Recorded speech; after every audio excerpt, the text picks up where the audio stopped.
Assalamu alaikum wa rahmatullahi wa barakatuh. So you saw this hadith right in front of you before the starting of the video, that the Prophet Muhammad ﷺ said that the believer, the world is a prison for the believer and it is a paradise for disbeliever. Right? الدنيا جنة الكافر وسجن المؤمن. Right? So this is a story about Ibn Hajar al-Asqalani, the great mufassir of Sahih al-Bukhari. He has the book Fath al-Bari. He does tafsir of the hadith. He's a great scholar. And this story is between him and a Jewish guy. And this is why I'm mentioning this, because many people debate the Christians, right? Those Christians and the Jews, and these Christians and Jews come with shubuhat and doubts. So Ibn Hajar al-Asqalani was very smart. And you can see he does tafsir for the hadith, for all the hadith of Sahih Bukhari, all the hadith. He does a lot of, yani he's a big, mashallah, big encyclopedia, right? He's information 100. And if you go to him, he is like one book with all books combined in his brain, right? So if you want to go for something, you go to him, he gives you the source, and he does tafsir to you. Ibn Hajar al-Asqalani, rahimahullah, he was the judge, the great judge of Egypt, and he was very rich. So he was once in the morning time, he went on his horse, and he's going on his horse, and he's wearing beautiful clothes, and his horse is beautiful, and he's going straight to his work, right? He's going straight to the court to start, to be the judge there, right? So while he was passing on the way, a poor Jewish man came to him. Just like, those, the Christian Prince guy and those, and this guy, Ibn Hajar, he can immediately destroy them, right? But this is why I'm mentioning this case. For a benefit for many, and for those who seek knowledge, if they really want to learn Islam and go against the shubuhat, the doubts of the people.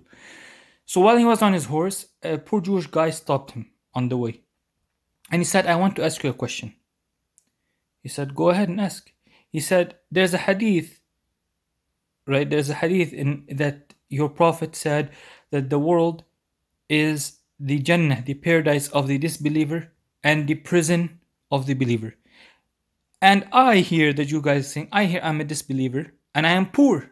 My condition is poor. Look at me. I don't have nothing. And you are here, the believer that is very rich and is the, judges of Egypt, right? You're a very rich guy. And you're a believer, you're a Muslim. So how come your hadith contradicts, your prophet contradicts in his hadith that, oh look, it looks most to me that you are the one who has a paradise in this world because you're rich, O judge, and I am the Jewish man, I am a poor person. And I am suffering in this world while you're not suffering in this world like me. So because of Ibn Hajar's smartness, he says, in mittu ala ma ana alayh, right? In mittu ala ma ana alayh. Ibn Hajar is saying, if I die upon what I am upon, meaning Islam, the religion of Islam, if he dies a Muslim, then paradise for me would be nothing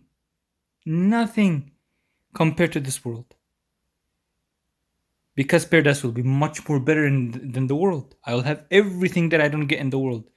I will not feel bored. I will not feel oppressed at times. I will not feel depressed at times. I will not feel sick in paradise like I do in the world at times. Nothing is gonna harm me in paradise. And then Ibn Hajar says, if I die upon what I am upon, then paradise, then the world will be nothing compared to paradise. Paradise is much better for me. But if you, O Jewish person, die upon what you are upon, meaning disbelief and dying as a Jew, then the world for you is a paradise compared to the hellfire. Because on hellfire you'll suffer, you'll burn, you'll be burning 24/7. You'll be suffering 24/7. You'll be burned 24/7. You'll see the worst of horrors, the worst of punishments, and you'll be in hellfire for eternity. While you in this world, okay, you are poor in this world, but at least if you get thirsty, you can find a river, you can drink water from it. In hellfire, you're not gonna be, there's no water. You're gonna suffer. You're gonna drink boiling water that burns your intestines, burns your body. And compared to that, in hellfire, you'll be suffering 24/7. Here in the world, at least there's air for you. There's at least you can find some food to eat, right? Some crumbs to eat. You can breathe oxygen. At least you're not feeling sick at times in this world. At least you can still find some water to drink, right? At least you can, walk freely around the world without feeling pain like you would in hellfire when you're burning 24/7, right? So this is how Ibn Hajar's smartness and the way to expel that doubt completely. He when this Jew brought the doubt and said, "Oh, he made the hadith seem contradictory to real life, but in reality, it wasn't. It is because it depends on the person's knowledge and his mind. That anyone who comes and gives doubts, these doubts are nothing.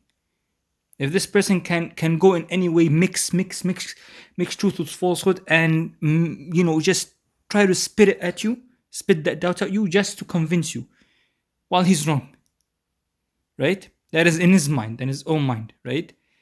But reality is different than what we think and how we think and how our mind thinks. Reality is the Quran and the Sunnah. So I just want to share this story with you. Wassalamu alaikum wa rahmatullahi wa barakatuh.